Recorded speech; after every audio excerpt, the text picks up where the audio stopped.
கர்த்தர் நல்லவே, கர்த்தர் நல்லவே, கர்த்தர் நல்லவே.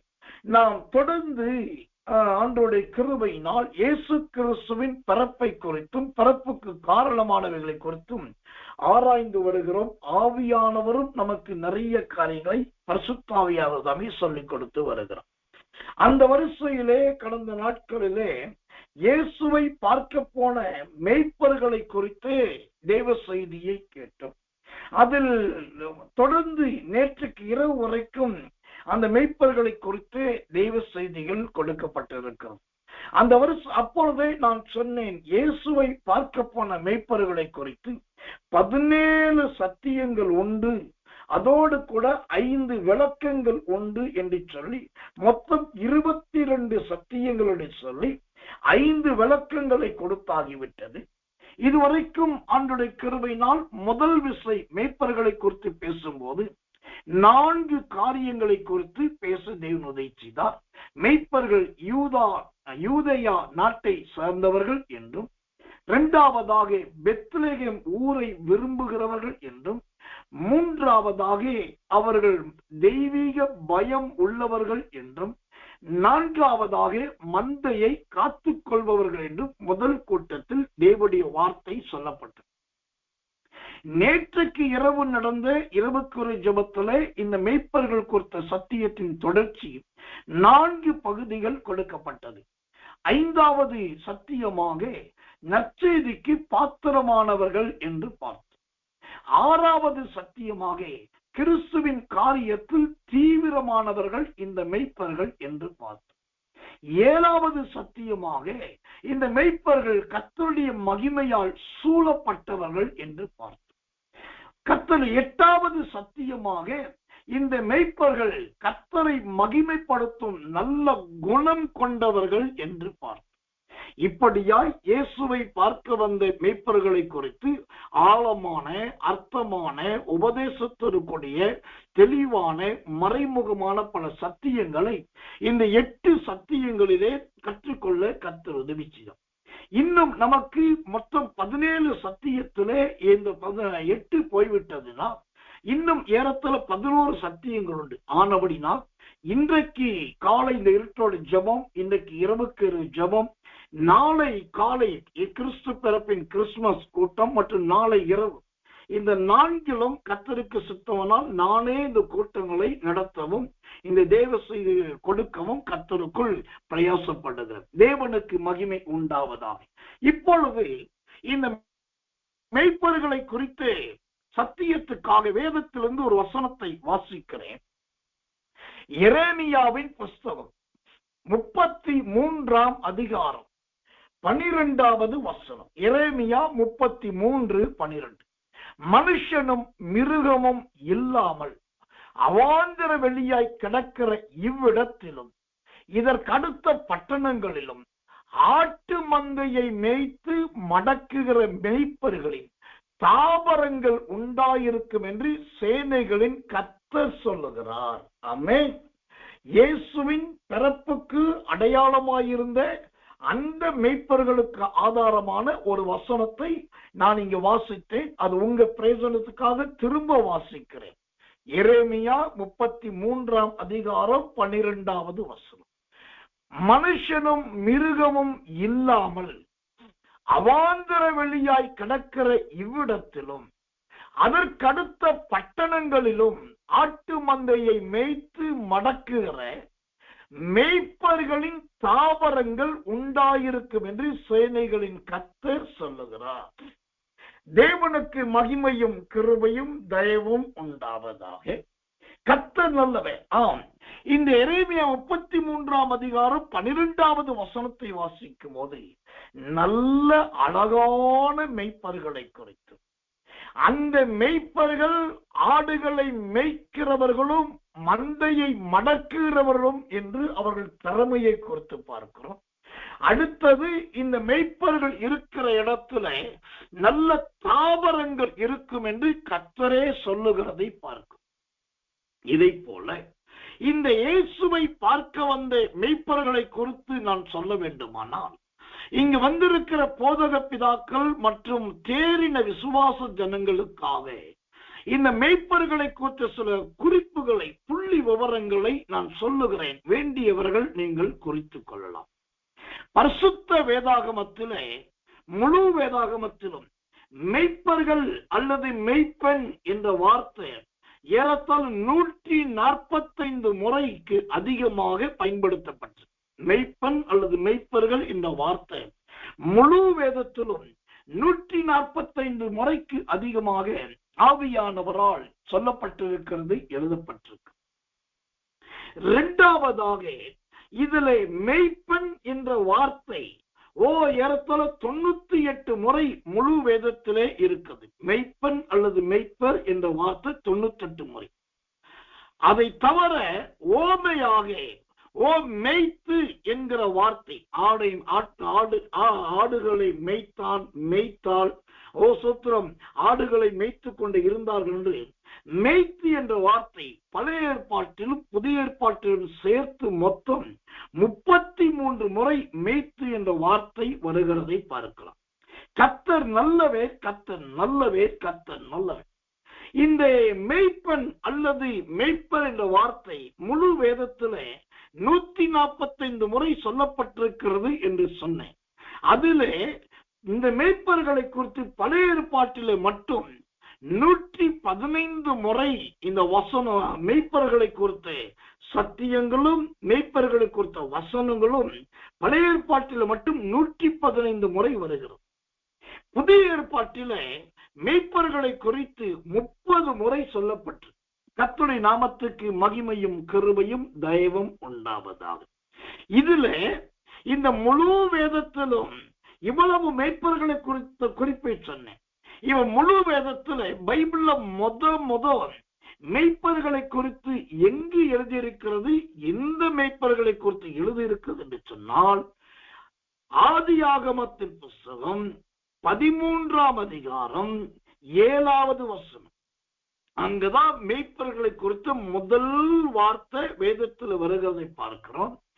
அந்த முதல் வார்த்தை என்கிற அந்த ஆதியாகமம் 13:7 பார்த்தாக்கா, யார் எந்த மேய்ப்பனை குறித்து சொல்லப்பட்டிருக்கிறது கவனிக்கும் போது ஆபிரகாமுடைய மந்தை மேய்ப்பர் என்று பார்க்கும்.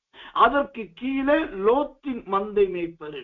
இப்போ ஆபிரகாமுடைய மந்தை மேய்ப்பரை குறித்துதான் இங்கு கர்த்தர் நல்லவே முதல் வேதத்துல சொல்லும். இப்ப இது மந்தைகளே ஆடுகளை குறித்த மேய்ப்பரிலே முத யாரை கர்த்தர் சொல்லனா ஆபிரகாம். இந்த ஆபிரகாமை குறித்து முழு வேதாகமத்திலும் முதல் மேய்ப்பன் என்று பைபிள் சொல்றதுன்னா, இது புதிய ஏற்பாட்டில மட்டும் ஆபிரகாமை ஆவியானவர் மகிமைப்படுத்துறது. பழைய ஏற்பாட்டில மட்டும் ஆபிரகாமை குறித்து ஆவியானவர் மகிமைப்படுத்தினால் நினைக்க கூடாது. புதிய ஏற்பாட்டில கூட இந்த ஆபிரகாமின் பேதம் வருது. நீங்க புதிய ஏற்பாட்டில முதல் புஸ்தகம் முதல் அதிகாரம் முதல் வசனத்தை எடுத்து வார்த்தையை வாசிச்சாலே ஆபிரகாமின் குமாரனாகிய தாவீதுன்னு தான் பார்க்க. அப்போ அங்கே பழைய ஏற்பாட்டில மெய்ப்பெண் என்று சொல்லும் போது முதலாவது ஆபிரகாமின் மெய்ப்பெண், ஆபிரகாம் என்கிற மெய்ப்பெண்ணை பார்க்கிறோம். புதிய ஏற்பாட்டிலும் ஆண்டோர் புஸ்தகம் அதிகாரம் வசனத்தில் வார்த்தை ஆபிரகாம். அப்ப ஆண்டவர் எந்த அளவுக்கு அவனை மகிமைப்படுத்தி இருக்கிறார் என்று பாரு. கர்த்தர் நல்லவே, கர்த்தர் நல்லவே, கர்த்தர் நல்லவே. பழைய ஏற்பாட்டில முத மெய்ப்பெண் ஆபிரகாம் என்று பார்க்கிறோம். ஆனா புதிய ஏற்பாட்டில மெய்த்தலை குறித்து அல்லது மெய்ப்பனை குறித்து பார்க்க வேண்டும் என்று சொன்னால், மத்தேயு சுவிசேஷம் 8ஆம் அதிகாரம் 33ஆம் வசனம், மத்தேயு 8:33 வாசித்தால் அங்கு 2000 பன்றிகளை மேய்த்த மெய்ப்பர்களை கொண்டு சொல்லு. நீங்க நல்லா கவனிக்கணும். 2000 பன்றிகளை மேய்த்த மெய்ப்பனை குறித்து முத இங்கே ஆண்டவருடைய கிருபையினாலே நாம் புதிய ஏற்பாட்டில் பார்க்கிறோம். பழைய ஏற்பாட்டில் அருமையான ஆபிரகாமை முன்னிலைப்படுத்தினவன் இங்க புதிய ஏற்பாட்டில் மெய்ப்பன் என்று வரும்போது 2000 பன்றிகளை மேய்க்கிறவனை குறித்து சொல்லியிருக்கிறது. ஏன் கேட்டாக்கா, இதுதான் காலத்தின் கட்டாயம். ஆதியிலே ஜனங்கள் தேவனால் நடத்தப்பட்டார்கள். அதனால் அங்கு நல்ல மேய்ப்பர்கள் இருந்தார்கள். பிற்காலத்திலே ஜனங்கள் தேவனால் நடத்தப்படாமல் மனிதர்களாலும் ஊழியர்களால் நடத்தப்பட்டார்கள். அதனால் அவர்களுடைய ஜீவியம் பன்றிகளாய் மாறிப்படும். தேவனால் நடத்தப்படுவதற்கும் மனிதர்களால் நடத்தப்படுவதற்கும் இதுதான் வித்தியாசம். அநேக போதகமார்கள் வந்துட்டாங்க, அநேக ஊழியர்கள் வந்துட்டாங்க. அவங்களால ஜனங்கள் நடத்தப்பட்ட போது அங்கு 2000 பன்றிகளுக்கு ஒப்பாகும். கர்த்தருடைய நாமத்துக்கு மகிமை உண்டாவதாக. சரி, புதிய ஏற்பாட்டில மெய்ப்பர் அப்படின்னு முத யாரை குறித்து சொல்லி இருக்குன்னு பார்த்தா, இயேசு கிறிஸ்துவின் வருகையிலே வெள்ளாட்டையும் செம்மறியாட்டையும் பிரிக்கிற நியாய தீர்ப்பை குறித்து சொல்லியிருக்கு. அப்ப புதிய ஏற்பாட்டில் மெய்ப்பன் அல்லது மெய்ப்பை குறித்து ஆரம்பமே அதிரடியாகவும் பயங்கரமா இருக்கிறதை பார்க்கும். இப்ப கவனித்துக் கொள்ளுங்க, இந்த மெய்ப்பர்களை குறித்து இவ்வளவு புள்ளி விவரங்கள் இருக்கிறதுனால தான் இயேசு கிறிஸ்துவின் கர்த்தர் நல்லவே பிறப்பிலே மெய்ப்பர்களை ஆண்டவர் உள்ளே கொண்டு வருகிறார். கடந்து போகட்டும். இப்போ முழு வேதாகமத்திலே 145 மெய்ப்பர்களை குறித்து இருக்குதுன்னு சொன்னேன். மெய்ப்பன் என்ற வார்த்தை 98 சொன்னேன். மெய்த்து என்ற வார்த்தை 33 என்று சொன்னேன். பழைய ஏற்பாட்டில் 115 பேர் மெய்ப்பர்கள் என்று சொன்னேன். புதிய ஏற்பாட்டில் 30 பேர் என்று சொன்னேன். பழைய ஏற்பாட்டில் முதல் மெய்ப்பன் ஆபிரகாம் என்று சொன்னேன். புதிய ஏற்பாட்டில் முதல் மெய்ப்பன் பன்றிகளை மேய்க்கிறவன் என்று சொன்னேன். இவ்வளவு இருந்தது. இப்போ ரொம்ப முக்கியமா முழு வேதாகமத்தின் கடைசி மெய்ப்பன் யார் என்று பார்த்தால் அதுதான் இங்கு நாம் கவனிக்க வேண்டியது. வேதாகமத்தின் கடைசி மெய்ப்பர் யார்னா, வெளிப்படுத்தின விசேஷத்தின் புஸ்தகம் 7ஆம் அதிகாரம் 17வது வசனம். வெளிப்படுத்தல் 7:17. சிங்காசனத்தின் மத்தியில் இருக்கிற ஆட்டுக்குட்டியானவரே இவர்களை மேய்த்து இவர்களை ஜீவ தண்ணீர் உள்ள ஊற்றுக்கள் அண்டைக்கு நடத்துவார். தேவன்தாமே இவர்களுடைய கண்ணீர் யாவையும் துடைப்பார். அல்லேலூயா. அப்போ முழு வேதாகமத்தின் கடைசி மெய்ப்பர் யார் என்று கேட்டால் ஆட்டுக்குட்டியானவர் என்று சொல்லப்படுகிற ஆண்டவராகிய இயேசு கிறிஸ்து. இப்ப நீங்க நல்லா கவனிக்கணும். வேதத்தின் முதல் மெய்ப்பன் ஆபிரகாம், புதிய ஏற்பாட்டில் முதல் மெய்ப்பன் பன்றிகளை மேய்க்கிறவன், கடைசி மெய்ப்பர் இயேசு கிறிஸ்து.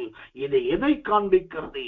விசுவாசம் என்னும் ஆபிரகாமில் ஆரம்பித்து இடையிலே மெய்ப்பர்கள் என்கிறதுனால் தேசத்துக்குள் பாவம் வந்தது. இதெல்லாம் வந்தாலும் அந்த தேவனாகி இயேசு கிறிஸ்து கடைசி மேய்ப்பராயிருந்து அவர்களை பரலோகத்திலும் நடத்துகிறவராயிருக்கிறார். அல்லேலூயா. இதுதான் மெய்ப்பர்களுடைய நல்ல அழகான புள்ளி விவரங்கள். இதெல்லாம் நாம் வேதத்திலே வாசிக்கணும், இதெல்லாம் தேடணும். இப்படி ஒண்ணு இருக்குதான்னு சொல்லி கண்டுபிடிக்கணும். ஒன்றோடு ஒன்று ஒப்பிடப்படணும். மற்றவைகளை தியானிக்கணும். அப்படி பண்ணினால்தான் வேதத்தில் இருக்கிற மகத்துவங்களை நாம் புரிந்து கொள்ள முடியும். நாமும் வேத பாரகனாக வேத பாரகியாக கர்த்தருக்காக மாற முடியும்.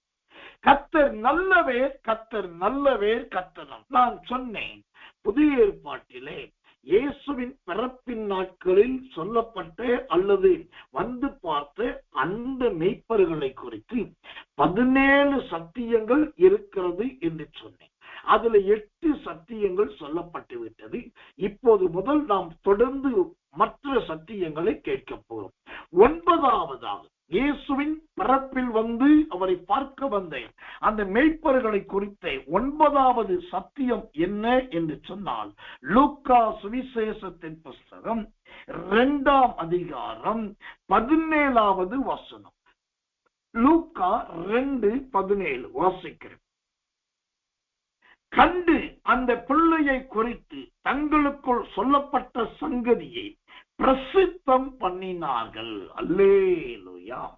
இப்போ இயேசுவை பார்க்க வந்த மெய்ப்பர்களை குறித்து 9வது சத்தியம் என்னன்னா, இந்த மெய்ப்பர்கள் தேவனை, இயேசுவை, அல்லது அவருடைய பிறப்பின் வர்த்தமானத்தை நல்ல பிரசித்தம் பண்ணுகிறவர்களாய் இருந்தார். அல்லேலூயா. இந்த பிரசித்தம் பண்ணுதல் என்றால் என்ன? பிரசித்தம் என்பது எதை குறிக்கிறது? 1 நாளாகமத்தின் புஸ்தகம் 16ஆம் அதிகாரம் 8வது வசனம். 1 நாளாகமம் 16:8. கர்த்தரை துதித்து அவருடைய நாமத்தை பிரஸ்தாபம் ஆக்குங்கள், அவருடைய செய்கைகளை ஜனங்களுக்குள்ளே பிரசித்தப்படுத்துங்கள். அல்லேலூயா. இந்த சூத்திரம் பிரசித்தம் என்பதற்கு ஆவியானவர் கொடுக்கிற அழகான தெளிவான விளக்கத்தை பாருங்கள். கர்த்தரை துதித்து அவருடைய நாமத்தை பிரஸ்தாபமாக்குங்கள், அவருடைய செய்கைகளை ஜனங்களுக்குள்ளே பிரசித்தப்படுத்து. பிரசித்தம் பண்ணுதல் என்றால் என்ன? அவருடைய செய்கைகளை. இப்போ நல்ல வேதம் தெரிஞ்சவங்களுக்கு கொஞ்சம் குழப்பம். என்ன குழப்பம்? என்னையா மேய்ப்பர்கள் என்று சொன்னால் பிரசித்தம் பண்ணுகிறோம் சொல்றீங்க, பிரசித்தம் பண்ணுதல் என்றால் அவருடைய செய்கைகளை என்று சொல்றீங்க. இப்போ பெத்லகேமிலே எருசலேமிலே இயேசு இப்பதான் பிறந்திருக்கிறாரு. இந்த பிறந்த இயேசு அப்படி என்னத்தை கிரியை செஞ்சிட்டாரு? அவர் வாழ்க்கையில அப்படி என்ன அவருடைய செய்கைகள் வெளிப்பட்டதுன்னா, நீங்க நல்லா கவனிக்கணும். இயேசு பிறந்து வளர்ந்து 33 வருஷத்துக்கு 30 வயசுக்கு அப்புறம் ஊழியத்துக்கு வந்ததுக்கு அப்புறம் தான் செய்கை வெளிப்பட்டது என்று நினைத்தால் அது தவறு.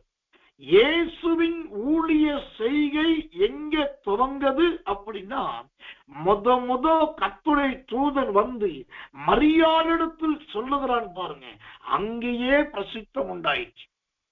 என்ன பிரசித்தம்? ஒரு ஸ்திரீ விவாகம் பண்ணாமல் அல்லது ஒரு ஆணை ஒரு புருஷனை அடையாமல் கற்பம் தரிப்பது வரலாற்றுக்கும் அறிவியலுக்கும் கூடாதது.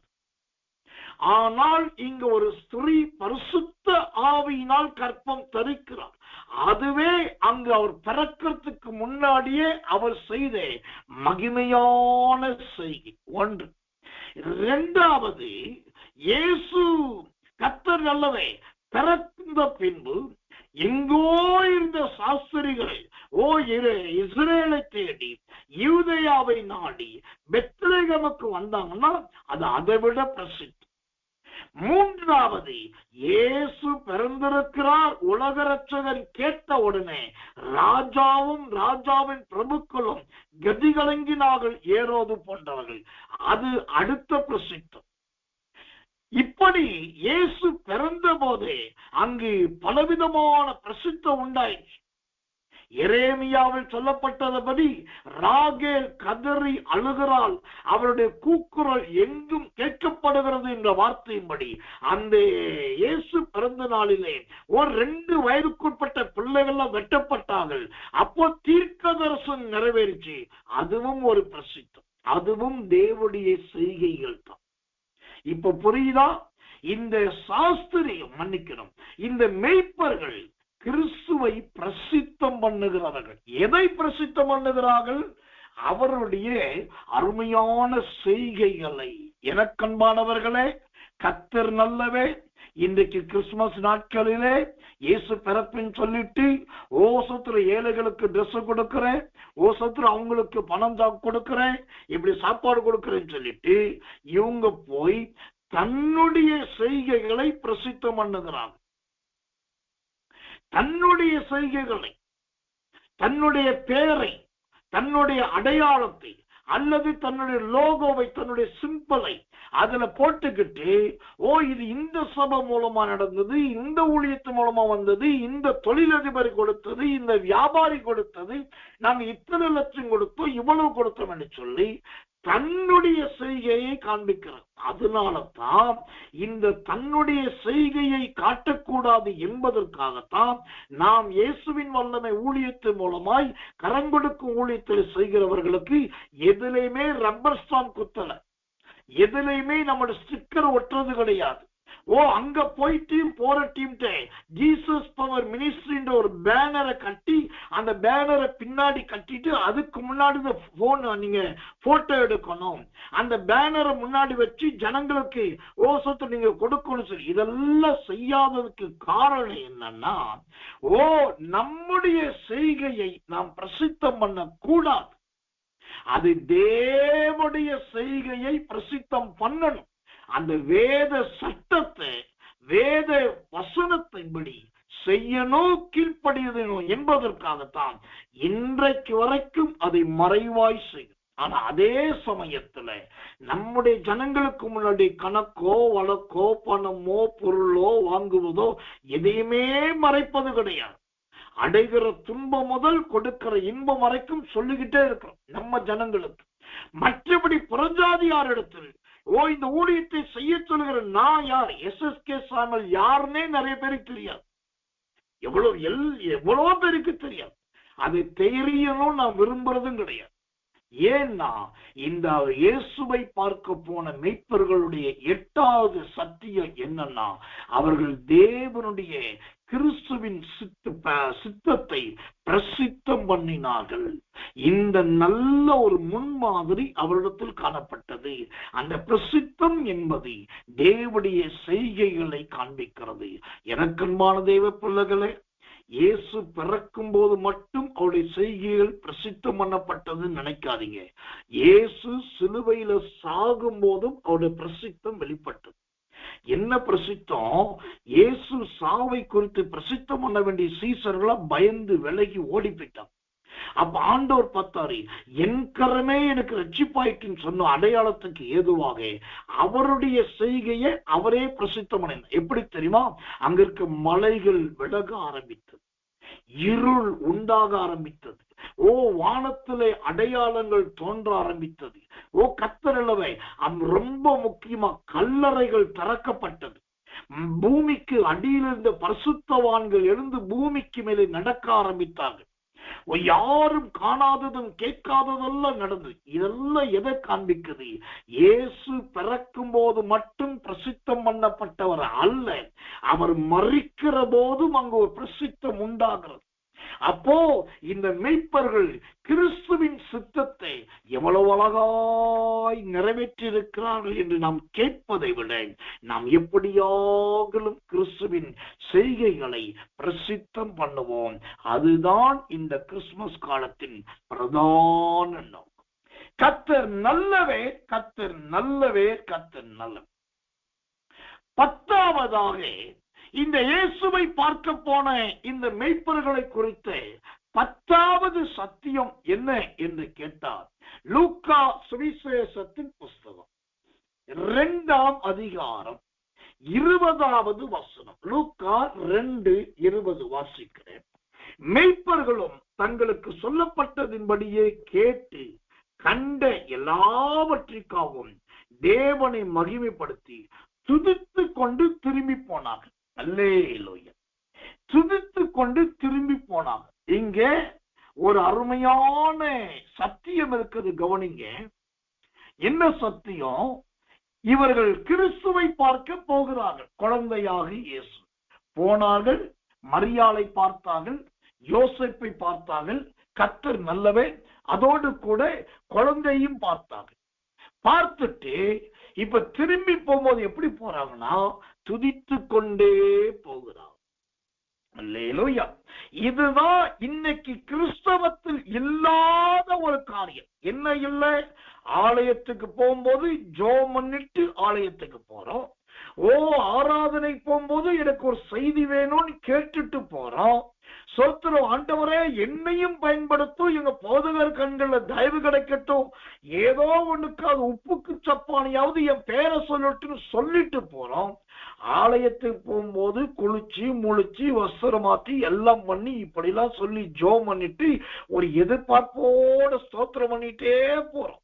ஆனா ஆலயம் முடிஞ்சோ ஆராதனை முடிஞ்சோ கூட்டம் முடிஞ்சோ வரும்போது கிண்டல் பண்ணிக்கிட்டு கேலி பண்ணிக்கிட்டு நையாண்டி பண்ணிக்கிட்டு சிரிச்சுக்கிட்டு ஓ சோத்திரம் அதை இதையும் சொல்லிக்கிட்டு யாரை பத்தி ஏதோ ஒண்ணு பேசிக்கிட்டு தான் வர்றமே தவிர திரும்பி வரும்போது அந்த துதிக்கிற துதியோடு கிளம்புவதோ துதித்து கொண்டே வீட்டுக்குள் நுழைகிற பழக்கமோ இன்றைக்கு நிறைய பேர் ஜீவியத்துல இல்லை.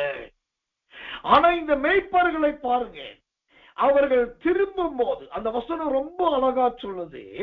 அந்த லூக்கா 2ஆம் அதிகாரம் 20வது வசனம், அவர்கள் துதித்து கொண்டு திரும்பி போனாங்க. திரும்பும் போது அவங்க வயல்வெளிக்கு போகும்போது திரும்பி போகும்போது நல்ல கர்த்தரை துதிச்சுக்கிட்டே போறாங்க. எவ்வளவு நல்ல வாழ்க்கை பாத்தியெல்லாம். இந்த ஆடு மேய்க்கிறவங்களுக்குள்ள இப்படியெல்லாம் இருக்குதாயா, இவ்வளவு காரியங்கள் இருக்குதாயா என்று கேட்டா, எனக்கன்பான தேவ பிள்ளைகளை, நாம் யாரை அற்பமாய் நினைக்கிறோமோ அவர்களுக்குள்ளதான் நாம் நினைக்காத கிருபைகள் இருக்கும். அதை முதல் நல்லா புரிஞ்சுக்கணும்.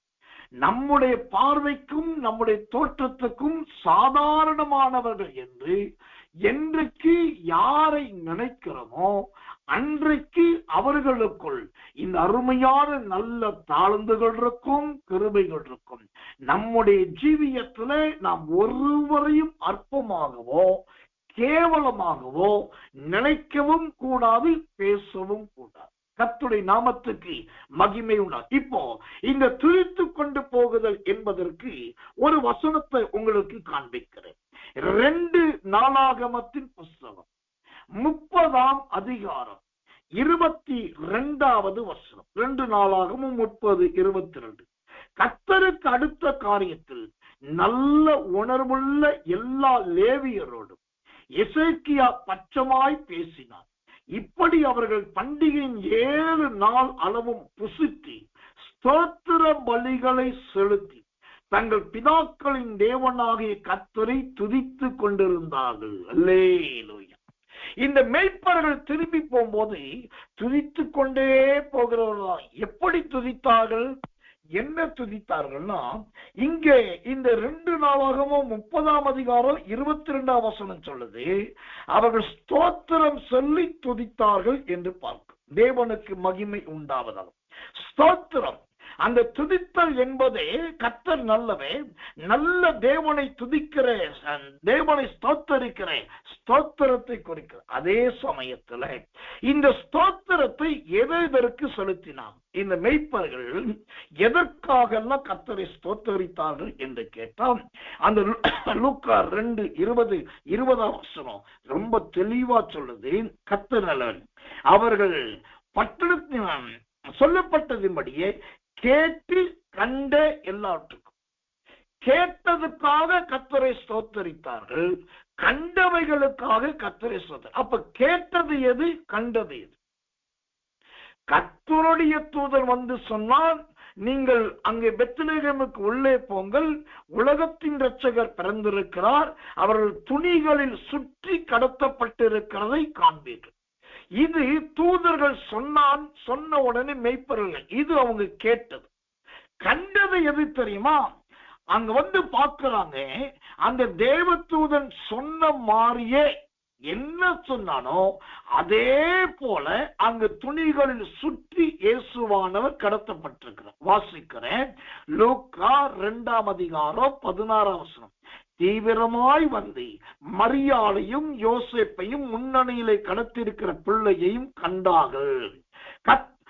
கண்டு அந்த பிள்ளையை குறித்து தங்களுக்கு சொல்லப்பட்ட சங்கதியை பிரசித்தம் பண்ணினாங்க. கர்த்தர் நல்லவே. எனக்கன்பானவர் தேவ பிள்ளைகளே, இப்ப அடுத்த வார்த்தை 18ஆம் வசனம் வாசிக்கிறேன். மேய்ப்பராலே தங்களுக்கு சொல்லப்பட்டதை கேட்டு, இப்போ தேவதூதன் சொன்னவைகள் அதுதான் இவங்க கேட்டது. 2வது, அங்க போய் பார்க்கும்போது அதே போல பார்த்த இந்த கண்டதற்காகவும் கேட்டதற்காகவும் தான் அவர்கள் தேவனை துதித்தார்கள். அந்த துதி அவங்க வாயிலிருந்து 2 நாளாகமும் 30:22 படி நல்ல ஸ்தோத்திரமாக வந்தது. அல்லேலூயா. கர்த்தர் நல்லவே. எனக்கன்பான தேவ பிள்ளைகளே, வருஷ கடைசிக்கு வந்திருக்கிறோம். இது கிறிஸ்துமஸ் என்பது உண்மைதான். ஆனால் அடுத்த நாள் திங்க செவ்வாய்க்கிழமை பார்த்தா வருட கடைசி நாட்கள். இப்போ கொஞ்சம் உங்களுடைய இந்த வருஷத்தை திரும்பி பாருங்க. இந்த வருஷத்துல நீங்க கேட்டவைகள் எது, கண்டவைகள் எது, இத உட்காந்து நீங்க ஒரு லிஸ்ட் போடணும். நான் நம்முடைய ஜனங்களுக்கு அடிக்கடி ட்ரைனிங் கொடுக்கிற மாதிரி இன்னைக்கு ஒரு பயிற்சி கொடுக்கிறேன். இந்த வருஷத்துல தேவனிடத்திலிருந்தும் அல்லது நீங்கள் ஜெபிக்கும் போது உங்களுக்கு நேரடியா கிடைச்ச வார்த்தைகள் எது, வசனங்கள் எது, அதெல்லாம் கேட்டது எது, உங்க ஊழியக்காரர்கள், போதகர்கள், மெய்ப்பர்கள் மூலமா நீங்க கேட்டு இதெல்லாம் ஒரு லிஸ்ட் போடுங்க. எனக்கு ரொம்ப தெளிவா இந்த வார்த்தை கிடைச்சது பாஸ், எனக்கு ரொம்ப தெளிவா இந்த வசனம் கிடைச்சது பாஸ், எனக்கு இவர் இப்படி எல்லாம் தீர்க்க தரிசனம் சொன்னார் பாஸ்ன்னு சொல்லி 2023 ஜனவரி முதல் நீங்க உங்க காதுகளால் கேட்டு தேவனுடைய காரியத்தை ஞாபகம் வருகிற வரைக்கும் முதலாவது எழுதுங்க. இரண்டாவது, நீங்க கண்டவைகள், இந்த தீர்க்க தரிசனம், இந்த வாக்கு தத்துவம், இந்த வார்த்தை, இந்த வெளிப்பாடு அல்லது உங்களுக்கு கர்த்தர் சொன்னது நிறைவேறினது, இது எதையெல்லாம் உங்க கண் கண்டது. அப்ப கேட்டதை ஒரு லிஸ்ட் போடுங்க, கண்டவைகள ஒரு லிஸ்ட் போடுங்க. லிஸ்ட் போட்டுட்டு அது நீங்க இன்னைக்கே பண்ண அவசியம் இல்லை. உங்களுக்கு வாய்ப்பும் நாளும் கொடுக்கிறேன். நாளைய மறுநாள் செவ்வாய்க்கிழமை முதல் அவைகளுக்காக கர்த்தரை ஸ்தோத்திரம் பண்ணுங்க. ஆண்டவரே, இந்த வருஷம் எனக்கு இப்படிப்பட்ட வார்த்தை மாமா மூலமா வந்துச்சு, எங்க அப்பா மூலமா வந்துச்சு, எங்க மனைவி மூலமா வந்துச்சு, என் புருஷன் மூலமா வந்துச்சு, எங்க பாஸ்டர் மூலமா வந்துச்சு. ஏயா நானே ஜெபிக்கும் போது நீர் ஏன்ட்டே சொன்னீர் ஐயா, அன்று இதெல்லாம் சொன்னீர், இதெல்லாம் என் காதால நான் கேட்ட ஐயா, உமக்கு ஸ்தோத்திரம் என்று சொல்லி அவைகளுக்காக ஸ்தோத்திரம் பண்ண. இரண்டாவது, கண்டவைகள் எது, இந்த வருஷம் நிறைவேறினது எது. போன வாரத்துல நம்முடைய ஊழியத்துல சோத்திரம், இந்த நிறைவேறினவர்களுக்காக, நிறைவேறின சம்பவங்களுக்காக தேவனை துதித்தோம். எந்தெந்த மாசம் வாக்கு தத்துவம் என்று சொல்லிட்டு இதெல்லாம் நடந்தது என்பதை சில காரியங்களை சொல்லிட்டு, ஏன்னா எல்லாத்தையும் சொல்லி முடிக்க நேரம் இல்லை. அந்த அளவுக்கு இந்த 2023 இயேசுவின் வல்லமை ஊழியத்துல அவ்வளவு காரியங்களை கர்த்தர் நிறைவேற்றி. இன்னும் நான் ஓப்பனா சொன்னா, இந்த வருஷத்துல இதை செய்வேன் என்று கர்த்தர் சொன்னது கொஞ்சம், அவர் செய்வேன் சொன்னது கொஞ்சம், ஆனா சொல்லாமல் அவர் செய்தது ரொம்ப ரொம்ப ரொம்ப ரொம்ப ரொம்ப ரொம்ப. அதுக்கு நான் தைரியமா உயிருள்ள சாட்சியா இருக்கு. இந்த வருஷத்துல கர்த்தர் சொன்னது கொஞ்சம், அதனால நான் கேட்டது கொஞ்சம், ஆனா அவர் சொல்லாததும் அவரிடத்தில் நான் கேட்காததும் அந்த ஆண்டவர் செய்தது ரொம்ப அதிகம்.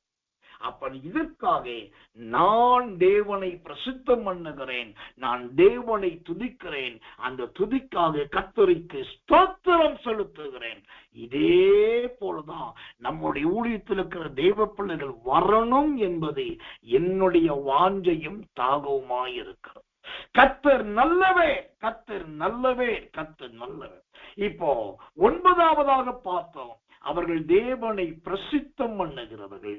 10வது சத்தியத்தை பார்த்தோம், இந்த மெய்ப்பர்கள் திரும்பி போகும்போது கர்த்தரை துதித்து கொண்டே போனவர்கள். அடுத்ததாக இந்த மெய்ப்பர்களுக்கு பாருங்க, வேற யாருக்கும் கிடைக்காத ஒரு பாக்கியம் இந்த மெய்ப்பர்களுக்கு கிடைச்சது. என்ன கிடைச்சது? கர்த்தருடைய நாமத்துக்கு மகிமை உண்டாது. லூக்கா சுவிசேஷம் 2ஆம் அதிகாரம் 9, 10 மற்றும் 13. திரும்ப சொல்றேன், லூக்கா 2ஆம் அதிகாரம் 9ஆம் வசனம், 10ஆம் வசனம், 13ஆம் வசனத்தை வாசிக்கிறேன். அவ்வேளையில் கர்த்தருடைய தூதன் அவர்களிடத்தில் வந்து நின்றான். கர்த்தருடைய மகிமை அவர்கள் சுற்றிலும் பிரகாசித்தது. அவர்கள் மிகவும் பயந்தார்கள். அடுத்து 10வது வசனம், தேவதூதன் அவர்களை நோக்கி, பயப்படாதிருங்கள், இது எல்லா ஜனத்துக்கும் மிகுந்த சந்தோஷத்தை உண்டாக்கும் நற்செய்தி உங்களுக்கு அறிவிக்கிறது. இப்ப 13ஆம் வசனம், அந்த க்ஷணமே பரம சேனை திரள் அந்த தூதனுடனே தோன்றி. இப்போ இந்த இயேசுவின் பிறப்பிலே மற்றவர்களுக்கு கிடைக்காத ஒரு பெரிய பாக்கியம் இந்த மெய்ப்பர்களுக்கு கிடைச்சது என்னன்னா, அடுத்தடுத்து முதலாவது கர்த்தருடைய தூதன் தோன்றினான், அடுத்தது தேவ தூதன் தோன்றினான், அடுத்தது பரமசேனை தோன்றினான். இப்ப கர்த்தருடைய தூதன், அடுத்தது தேவ தூதன், அடுத்தது பரமசேனை. இப்ப நீங்க கேட்கலாம், கர்த்தருடைய தூதன் வேற, தேவ தூதன் வேற, பரமசேனை வேறனாக்கா, மூணுக்கும் பல இடத்துல நிறைய வேறு வேறு வேறு வேறு விளக்கங்கள். ஒருவேளை இங்க கர்த்தருடைய தூதனும் தேவ தூதனும் ஒண்ணு நீங்க சொன்னாலுமே, அடுத்தது பரமசேனை. யாருக்கு கிடைக்காத அவ்வளோ பெரிய கூட்டம் மேய்ப்பர்களோடு ஆராதிக்குது. அப்போ ஒரு பக்கம் கர்த்தருடைய தூதன், மறுபக்கம் தேவதூதன், இன்னொரு பக்கம் பரமசேனை. இந்த மூணு வானளாவிய தூதர்களை ஒருங்கே பார்த்த பாக்கியவான்கள் இந்த அழகான மெய்ப்பர். இதுல தெரிந்து கொள்ளுங்க, இந்த மெய்ப்பர்கள் எந்த அளவுக்கு கர்த்தருக்குள் இருக்கிறார்கள். இதுல தெரிந்து கொள்ளுங்கள், இந்த மெய்ப்பர்களை கர்த்தர் எந்த அளவுக்கு நேசிக்கிறார். இதுல ரொம்ப முக்கியமா இந்த பரமசேனை என்றால் என்ன, இந்த மெய்ப்பர்களுக்கு வெளிப்பட்ட இந்த பரமசேனை என்பது எதை குறிக்கிறது? 1 ராஜாக்களின் புஸ்தகம் 22ஆம் அதிகாரம். கர்த்தர் நல்லவே, கர்த்தர் நல்லவே, கர்த்தர் நல்லவே. 19வது வசனம். 1 ராஜாக்கள் 22ஆம் அதிகாரம் 19வது வசனத்தை வாசிக்கிறேன். அப்பொழுது அவன் சொன்னது, கர்த்தருடைய வார்த்தையை கேளும், கர்த்தர் தம்முடைய சிங்காசனத்து மேல் வீற்றிருக்கிறதையும் பரம சேனை எல்லாம் அவரிடம் அவர் வலது பக்கத்திலும் அவர் இடது பக்கத்திலும் நிற்கிறதை கண்டேன். அல்லேலூயா. இயேசுவின் பிறப்பிலே மெய்ப்பர்களுக்கு ஏன காணப்பட்டதான அந்த பரம சேனை. பரமசேனை என்றால் என்ன அர்த்தம் தெரியுமா? இந்த அருமையான வசனம் 1 ராஜாக்கள் 22:19 சொல்லுது, பரமசேனை அப்படின்னா தேவனுடைய வலது பக்கத்திலும் தேவனுடைய இடது பக்கத்திலும் நிற்கிறவர். கர்த்தர் நல்லவை. அங்கு கர்த்தர் சிங்காசனத்தில் வீற்றிருக்கிறார். ஆனா பரமசேனை எல்லாம் அவருடைய வலது பக்கத்திலும் அவருடைய இடது பக்கத்திலும் நிற்கிறது. இப்போ இந்த மெய்ப்பர்களுக்கு இருக்கிற அருமையான ஒரு மேன்மையை பாருங்க. கர்த்தருக்கு வலது பக்கத்திலும் இடது பக்கத்திலும் நின்றிருந்த அந்த பரமசேனை அங்கிருந்து புறப்பட்டு மெய்ப்பர்களுக்கு தங்களை வெளிப்படுத்தினார்கள் என்று சொன்னால், இந்த மெய்ப்பர்கள் யார்? ஏறத்தாழ கர்த்தரோடு நடக்கிறவர்களாகிவிட்டார்கள், கர்த்தருக்கு ஏற்றவர்களாகிவிட்டார்கள். அந்த பரமசேனையை காணக்கூடிய பாக்கியம் பெற்றவர்களாய் மாறிவிட்டார். எனக்கு அன்பான தேவ பிள்ளைகளே, இந்த சத்தியத்தை கேட்கிறேன். நம்முடைய ஜீவியத்திலே இந்த பரமசேனையின் நல்ல ஒரு வாழ்க்கை, நல்ல ஒரு அனுபவம், நல்ல ஒரு ஜீவியம் நமக்கும் வேண்டும். இந்த பரமசேனை என்ற வார்த்தையே இங்க இந்த 2 இடத்துலதான் பார்க்கிறோம். முதலாவது 1 ராஜாக்கள் 22:19 வசனத்திலையும், இரண்டாவதாக லூக்கா 2ஆம் அதிகாரம் 13ஆம் வசனத்துல பார்க்கிறோம். இங்க 2 இடத்துல அந்த பரமசேனை. எனக்கன்பான தேவ பிள்ளைகளே, இந்த பரமசேனை என்ற வார்த்தையில இன்னொரு வார்த்தை இருக்கு. என்னன்னா, அது தமிழ் மொழியாக்கத்துல ரொம்ப அழகா இருக்கு. பரம பிளஸ் சேனை அப்படின்னா என்ன அர்த்தம்? பரத்துக்குரிய அல்லது பரலோகத்துக்குரியதுன்னு அர்த்தம். அப்ப மெய்ப்பர்களை பார்க்க வந்த சேனை யுத்த சேனை அல்ல, அது பரலோகத்தின் சேனை. அல்லேலூயா. கர்த்தர் ஒரு சேனையே வந்திருக்கையா, ஒரு பெரிய சேனை வந்திருக்கு. இந்த சேனை அப்போ ஒரு சேனையில எவ்வளவு பேர் இருப்பாங்க அப்படின்னாக்கா, நிறைய சேனைகளை குறித்து வேதம் சொல்லுது. அதுல ஒரு குட்டி சேனையை குறித்து நான் சொல்லுறேன். என்னன்னா, சேனைகள்ல பல சேனைகள். ஒன்று லேகியோன் என்கிற சேனை. லேகியோன் என்றால் 6000 என்றது. அப்போ ரொம்ப குறைச்சி குறைச்சி குறைச்சி குறைச்சி கணக்கு போட்டாலும் இந்த மெய்ப்பர்களை பார்க்க வந்த இந்த கர்த்தர் நல்லவை தூதர்கள் எத்தனை பேர்? 6000 பேர். அல்லேலூயா. யோசிச்சு பாருங்க, இந்த மேய்ப்பர்களை சுற்றி 1000 ஆடுகள், 1000 வெள்ளாடுகள், 2000 கேத சூத்திரம் செம்மறி ஆடுகள் இருக்குன்னு வச்சுக்கோங்க. இவங்க ஆடுகளே 1000 2000 தான். ஆனா இப்ப இவங்களை பார்க்க வந்த தூதர்களே 6000 பேர்னாக்கா, இந்த தூதர்கள் எவ்வளவு சந்தோஷப்பட்டிருப்பாங்க, எவ்வளவு ஆச்சரியப்பட்டிருப்பாங்க, பிரமித்திருப்பாங்க. அதனாலதான் அவர்களை பார்த்த உடனே இவர்கள் பயந்தார்கள் என்று பார்க்கிறோம். அந்த அளவுக்கு எனக்கன்பானவர்களே, இந்த மெய்ப்பர்களுக்கு கர்த்தருடைய தூதர்களால், பரம சேனையினால் எப்படி நல்ல சந்தோஷமும் மகிழ்ச்சியும் இருதய பூரிப்பும் கிடைத்ததோ, கர்த்தருடைய ஊழியக்காரனாகி நான் சொல்லுகிறேன், உங்களுக்கும் அந்த சந்தோஷத்தை கர்த்தர் கொடுப்பார். உங்களுக்கும் அந்த இருதய பூரிப்பை கொடுப்பார். உங்க வாழ்க்கையிலும் தேவனாகிய கர்த்தர் இந்த அதிசயங்களை காண பண்ணுவார். இது நடக்கும், இது நிறைவேறும், இது சம்பவிக்கும். கர்த்தர் நல்லவே, கர்த்தர் நல்லவே, கர்த்தர் நல்லவே.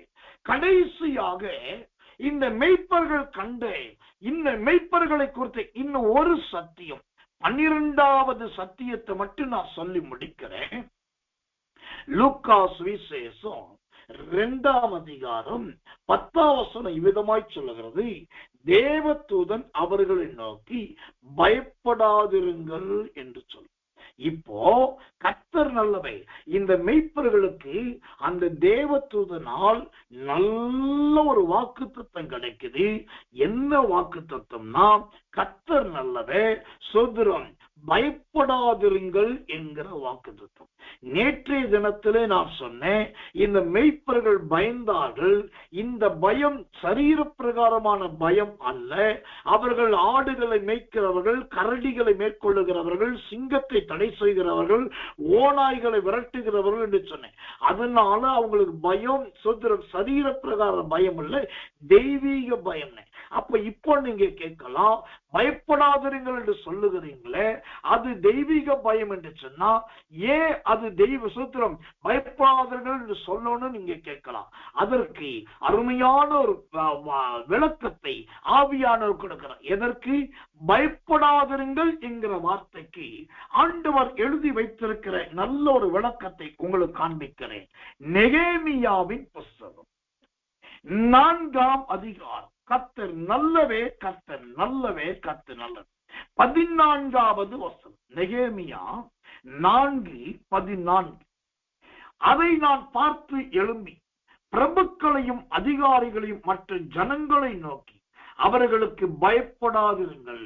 நீங்கள் மகத்துவமும் பயங்கரமான ஆண்டவரை நினைத்து உங்கள் சகோதரருக்காகவும் உங்கள் குமாரருக்காகவும் குமாரத்திகளுக்காகவும் உங்க மனைவிகளுக்காகவும் வீடுகளுக்காகவும் யுத்தம் பண்ணுங்கள் என்று. இப்போ இந்த மெய்ப்பர்களை குறித்து தேவதூதன் சொல்லுகிறான், பயப்படாதீர்கள். ஏன் இந்த தூதன் மெய்ப்பர்களை பார்த்து பயப்படாதவர்கள் சொன்னாருனாக்கா, அதுக்கு அருமையான தெளிவான எழுத்துப்படியான அர்த்தத்தை இந்த நெகேமியா 4:14 சொல்லுகிறது. ஓ பிரபுக்களையும் அதிகாரிகளையும் மற்ற ஜனங்களை நோக்கி. இப்ப இந்த மெய்ப்பர்கள் வயல்வெளியில் இருக்கிறாங்க, ஆடு மேய்ச்சிட்டு இருக்காங்க, அங்கேயே தங்கி இருக்காங்க. இப்ப தூதர்கள் சொல்லிட்டாங்க. தூதர்கள் சொன்ன உடனே போய் பாருங்கள் அப்படின்ன உடனே இவங்க போறாங்க. அங்க போனாக்கா அங்கு சாதாரண ஆட்கள். ஓ சூத்திரம், இயேசுவை பெற்றெடுத்த தாயாகிய மரியாள் இருக்கு. 2வது அங்கு சூத்திரம் இயேசுவின் வளர்ப்பு தகப்பனாக யோசேப்பு. இந்த யோசேப்பு யாருன்னா அந்த ஜாதியிலையும் அந்த ஜனத்திலையும் பேர் பெற்ற ஒரு மனுஷன். அவன் உயர்குலத்தை சார்ந்தவனாகவும் நேர்த்தியானவனாகவும் ஓ கர்த்தர் நல்லவை எல்லாரும் அறியப்பட்ட ஒரு மனுஷன். இப்ப அவங்கிட்ட பக்கத்துல உடனே போயிட முடியாது. 3வது அங்க சாஸ்திரிகள் இருக்காங்க. 4வது ஏரோதுடைய ராஜாவுடைய ஆட்கள், மந்திரிகளும் பிரபுக்களும் தேடிட்டு வருகிறவரும் போகிறோம். எங்க பார்த்தாலும் பெத்லேகம் முழுக்க ஒரே வேவு பார்க்கிற வேலை நடந்துட்டு இருக்கு. இப்ப இவர்கள் ஒரு பக்கம் இருக்கிறாங்க. இப்படி நிறைய பெரிய பெரிய பெரிய பெரிய மனிதர்கள் இருக்கிறதுனால இந்த மெய்ப்பர்கள் இயேசுவை பார்க்க போகும்போது அந்த பிரபுக்களை, அதிகாரிகளை, சாஸ்திரிகள் எல்லாம் பார்த்துட்டு பயந்துடக்கூடாது என்பதற்காகத்தான் முன்கூட்டியே எச்சரிப்பாகவும் தீர்க்க தரிசனமாகவும் தேவதூதன் சொல்றான், நீங்க உள்ள போகும்போது மெய்ப்பர்கள், மந்திரிகள், மற்ற ஜனங்களை பார்த்து நீங்க பயப்பட வேண்டாம் என்பதற்கு ஏதுவாகத்தான் பயப்படாதிருங்கள் என்ற வார்த்தை அங்கு பயன்படுத்தப்பட்டது. இதை நான் கொடுக்கிற இந்த விளக்கம் அறிவுபூர்வமான விளக்கம் கிடையாது, இது வசனம் சார்ந்த விளக்கம். அப்போ அவங்க தேவதூதர்களை பார்த்து பயப்படலையா? ஓ சுத்திரோ அந்த இருட்டை பார்த்து பயப்படலாம்? கண்டிப்பா கிடையாது. அவங்க தேவதூதர்களை கண்டு பயந்தது உண்மை என்று சொன்னால், ஓ சத்திரம் இந்த தூதர்கள் பேசும்போது அடுத்தது அவர்கள் அழகான பாடல்களை பாடும்போது இவங்க பயமெல்லாம் விலகி இருக்கும். அந்த இடத்துல இருதயம் சமாதானத்தினால் நிறைந்திருக்கும். ஏன்னா அங்கு தூதனே சொல்லுகிறான், ஓ பூமியிலே சமாதானம் உண்டாவதாக. அப்ப தூதர்களை பார்த்து தேவதூதர் பயம் வந்திருந்தாலும் அந்த தூதர்கள் சொன்ன சமாதானம் நிறைத்தபடினால் இவர்களுக்கு பயம் இல்லை. இங்கு பயப்படாதிருங்கள் என்று சொன்ன வார்த்தையை நீங்க ஊருக்குள்ள போகும்போது, ஓ மரியாளை பார்க்கும்போது, யோசேப்பை பார்க்கும்போது, சாஸ்திரிகளை பார்க்கும்போது, மற்ற ஜனங்களை, அந்த வார்த்தை நெகேமியா 4:14 சொல்லி நிறைய வித்தியாசமான ஜனங்களை பார்ப்பீங்க. ஏன்னா ஓ ராயன் நாட்களில் குடிமதிப்பு எழுத வந்தாங்க, அவங்க எல்லாம் இருப்பாங்க. யாரை பார்த்தும் பயப்படாதுங்கள். இன்னைக்கு இந்த செய்தியை நான் முடிக்கிற நேரத்தில் நான் சொல்ல வேண்டிய காரியம், இந்த காலத்திலே, இந்த நாட்களிலே அவசியமில்லாத மனிதர்களுக்கு பயப்படாது, காரணம் இல்லாதவர்களுக்கு எல்லாம் பயப்படாதீங்க. ஏனென்று சொன்னால் உங்களுக்குள் கிறிஸ்து இருக்கிறார், நீங்கள் கிறிஸ்துவுக்குள் இருக்கிறீர்கள். நீங்கள் கிறிஸ்துவுக்குள்ளும் அவர் உங்களுக்குள்ளும் ஒருவரோடு ஒருவர் 30 நூல் இணைந்திருக்கிறதை போல நீங்கள் இணைந்திருக்கிறது நிமித்தம் பயப்படாதீங்க. கடைசியா ஒரு காரியத்தை இருதயத்தில் கர்த்தர் உணர்த்துகிறபடினால் நான் சொல்லி முடிக்கிறேன். பொருளாதாரத்தை குறித்து தேவையில்லாத பயத்தை தூக்கி போடுங்கள். வருஷ கடைசி வந்துருச்சு, இன்னும் இது நிறைவேறலையே, அது நிறைவேறலையே, இந்த வசனம் சம்பவிக்கலையே, இந்த வசனம் சம்பவிக்கலையே, இதை போலதான் அடுத்த வருஷம் இருக்குமோ என்று அதை குறித்து பயப்படாதீங்க. ரொம்ப முக்கியமா வசனம் சொல்றபடி நான் சொல்லணும்னா, நாளைய தினத்தை குறித்தே நீங்க கவலைப்படாதீங்க. நாளைய தினத்தை குறித்து நாளைய தினம் கவலைப்படும். அதினதின் காலத்துக்கு அதினதின் பாடுகள் போதும். ஏன் பயப்படுறீங்க? அவசியம் இல்லாதவர்களுக்கு ஏன் பயப்படுறீங்க? எதை குறித்தும் எந்த சூழ்நிலை குறித்து பயப்படாதீங்க. உங்களோடு, என்னோடு, நம்மோடு அந்த ஆண்டவராக இயேசு கிறிஸ்து இருக்கிறார். சாஸ்திரிகளோடு இயேசு கிறிஸ்து, மெய்ப்பர்களோடு இயேசு கிறிஸ்து, மரியாளோடு இயேசு கிறிஸ்து, யோசேப்போடு இயேசு கிறிஸ்து, மற்ற ஜனங்களோடு அங்கிருந்த இயேசு கிறிஸ்து உங்களோடும் என்னோடும் கூட இருக்கிறார். அந்த இயேசு குழந்தையான இயேசுவாக அல்ல, உலகத்தையும் உலகத்தில் உள்ளவைகளும் ஜெயித்த இயேசுவாய் இருக்கிறார். ஓ உலகத்தில் உள்ளவர்களை தன்னோடு அழைத்து போகக்கூடிய மணவாளனாகிய இயேசுவாய் இருக்கிறார். அவர் ஜெய கம்பீரமுள்ள இயேசுவாய் இருக்கிறார்.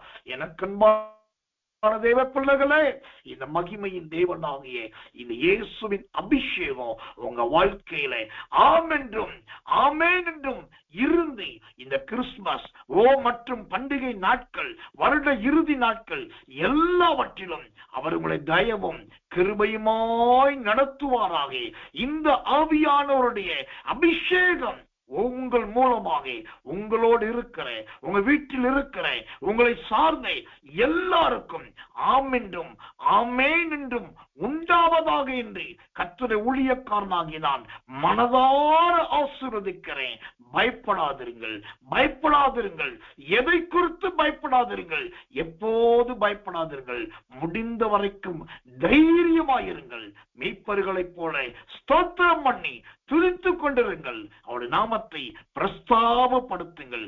அப்பொழுது அந்த தேவனுடைய கிருபை உங்களோடு இருக்கிறதை இந்த உலகம் காணும், உங்களோடு இருக்கிறவர்கள் காண்பார்கள். நீங்கள் கிறிஸ்துவுக்கு சாட்சியாயிருப்பீர்கள். இந்த இயேசு என்ற வார்த்தை முதல் மத்தேயு சுவிசேஷத்துல பார்க்கிறோம், 1ஆம் அதிகாரத்துல. அங்க ஆரம்பித்த இயேசு என்ற வார்த்தை கடைசியா எங்க போய் முடியுதுன்னா வெளிப்படுத்தின விசேஷம் 22ஆம் அதிகாரம் 21ஆம் வசனம். அதாவது பைபிள் முடியும் போதே இயேசு என்றுதான் பைபிள் முடியுது. வாசிக்கிறேன், வெளிப்படுத்தல் 22:21. நம்முடைய கர்த்தராகிய இயேசு கிறிஸ்துவின் கிருபை உங்கள் அனைவரோடு கூட இருப்பதாக. ஆமென், ஆமென். இந்த வசனத்தை சொல்லிதான் நம்முடைய இயேசுவின் வல்லமை ஊழியத்தை சார்ந்த போதக பிதாக்கள், விசுவாச மக்கள், சகோதர சகோதரிகள் எல்லாரையும் இந்த கிறிஸ்துமஸ் பண்டிகை நாட்களிலே நான் இந்த வெளிப்படுத்தல் 22:21 சொல்லி பிதா, குமாரன், பரிசுத்த ஆவி என்னும் நாமத்தினால் உங்களை மனதார ஆசீர்வதிக்கிறேன், வாழ்த்துகிறேன். நம்முடைய கர்த்தராகிய இயேசு கிறிஸ்துவின் கிருபை உங்கள் அனைவரோடு கூட இருப்பதாக. ஆமென், ஆமென், ஆமென். கண்களை மூடி எல்லார் வாய்களை திறந்து ஒப்பு கொடுத்து கர்த்தரை ஸ்தோத்திரம் பண்ண நாம் ஜெபிப்போம். அன்புள்ள நல்ல பரமபிதாவே, நல்லொருமையான இந்த காலை வேளைக்காக நன்றி. கிறிஸ்து பிறப்பை உலகம் முழுவதும் கொண்டாட போகிற 25ஆம் தேதிக்கு முந்தின நாளிலே நீர் எங்களை இப்படியாய் கொண்டு வந்ததற்காக ஸ்தோத்திரம். இந்த நாட்களில் ஆண்டவரே, இயேசுவை பார்க்க போன மேய்ப்பர்களை குறித்து தொடர்ந்து பல ரகசியங்களை, ஆழ்ந்த உபதேசங்களை, வெளிப்பாடுகளை, ஆண்டவர் அறியப்படாத வசனங்களை ஆவியானவர் தாமே வெளிப்படுத்தி வருகிறீர், ஆண்டவர் தாமே கொடுத்து வருகிறீர். இது எங்க வாழ்க்கையை திருப்புகிறதாய், எங்களுக்கு நல்ல பாடங்களை கற்றுக் கொடுக்கிற சத்தியமாய் இருக்கத்துக்காக நன்றி. ஆண்டவரே, மத்தேயு 1ஆம் அதிகாரம் 1ஆம் வசனத்துல ஆபிரகாமின் குமாரனாகிய தாவீதின் குமாரனை இயேசு என்று ஆரம்பித்த அந்த முதல் புஸ்தகம், முதல் அதிகாரம், முதல் வசனம் ஆண்டவரே, வெளிப்படுத்தல் 22:21 இயேசுவின் சமாதானம், கிருபை உன் அனைவரோடு கூட இருப்பதாக முடிவதை போல எங்க ஆண்டவரே, இந்த இயேசுவின் வல்லமை ஊழியத்தை சார்ந்தே எல்லா ஜனங்களுடைய வாழ்க்கையும் இயேசுவில் ஆரம்பிக்கப்படுவதாக, இயேசுவில் முடிவதாக. முதல் வசனம் முற்பிதாக்களாகிய ஆபிரகாம், தாவீதில் ஆரம்பித்து கடைசி வசனம் தேவ கிருபையில் முடிவதை போல நாங்கள் யார் யாரோ சொல்லி இயேசுவுக்குள் வந்தோம் ஐயா. எங்கள் தெரிஞ்சவங்க சொன்ன சுவிசேஷத்தினால் உமக்குள் வந்தோம், அவங்க இவங்க கூட்டத்தினால நாங்க கிறிஸ்துவுக்குள் வந்தோம். ஆபிரகாம் போன்ற, தாவீது போன்ற எத்தனையோ பேர் மூலமா உள்ள வந்தோம். ஆனா எங்கள் ஜீவியம் முடியும் போது அது கிருபையோடு முடிய வேண்டும் ஐயா. அப்படிப்பட்ட கிருபை இருக்கட்டும். இந்த மேய்ப்பர்களுக்கு கொடுத்தே எல்லா மேன்மையும் தயவும் என்ற இயேசுவின் வல்லமை ஊழித்த சார்ந்தே என் ஜனங்கள் எல்லாருக்கும் உண்டாகட்டும். இன்னும் இவர்கள் இந்த நாட்களில் இருக்கிற பண்டிகைகள் சந்தோஷமாய் கொண்டாடட்டும், மன மகிழ்ச்சியா கொண்டாடட்டும். யார் வீட்டிலும் பஞ்சம், தரித்திரியம், குறைவு இருக்கக்கூடாது. ஒருவரும் கை நீட்டி யாரிடத்தில் கடன் வாங்கக்கூடாது ஆண்டவரே. இதற்காக வட்டியோ கைமாற்றோ அல்லது ஆண்டவரே லோன் போடுவதோ இல்லாதபடிக்கு என் தேவன் இவர்கள் குறைவெல்லாம் நிறைவாக்கும், எல்லாருடைய குறைவுகளை நிறைவாக்கும் ஆண்டவரே. மற்றவர்களை பார்த்து ஏங்கி போய் இவர்களை போல் முடியலையே என்கிற அந்த தவிப்பு கூட இல்லாதபடி இவர்கள் கண்கள் மேலானவைகளை காணட்டும், உயர்வானவைகளை காணட்டும். கீழே இருந்த மேய்ப்பர்கள் மேலே இருந்த தூதனை பார்த்ததை போல இன்று முதல் இவர்கள் கண்கள் மேலானவைகளை காணட்டும், நன்மையானவைகளை காணட்டும். ஆண்டவரே, பண்டிகை நாட்களிலே வெளியில் போகும்போது வரும்போது தேவன் நாமே மூடி மறைத்து கொள்ளட்டும். தேவனுடைய கரம் கூட இருக்கட்டும். தாழ்த்தி ஒப்புவிக்கிறோம். இன்றைக்கு ஞாயிற்றுக்கிழமை ஞாயிற்றுக்கிழமை ஆராதனையில் வந்து ஆரம்ப ஜெபம் பண்ணினது முதல் கடைசி வரைக்கும் பங்கு பெற்ற தங்கள் ஊழியத்தை நிறைவேற்றின ஒவ்வொருவருக்காகவும் 1 கோடி நன்றி என்று உம்மை துதிக்கிறோம். எல்லா தெய்வ பிள்ளைகளும் ஊழியக்காரிகளாய் எழும்பட்டும் ஆண்டவரே. எல்லாருமே ஊழியம் செய்யட்டும். உண்மையுள்ள ஊழியக்காரர்களாய் உக்கரான ஊழியக்காரர்களாய் மாற்றும். தாழ்த்தி ஒப்பு வைக்கிறோம். இயேசுவின் ரத்தம் செய்யும். இயேசுவின் நாமத்தில் ஜெபிக்கிறோம் நல்ல பிதாவே. ஆமென், ஆமென், ஆமென்.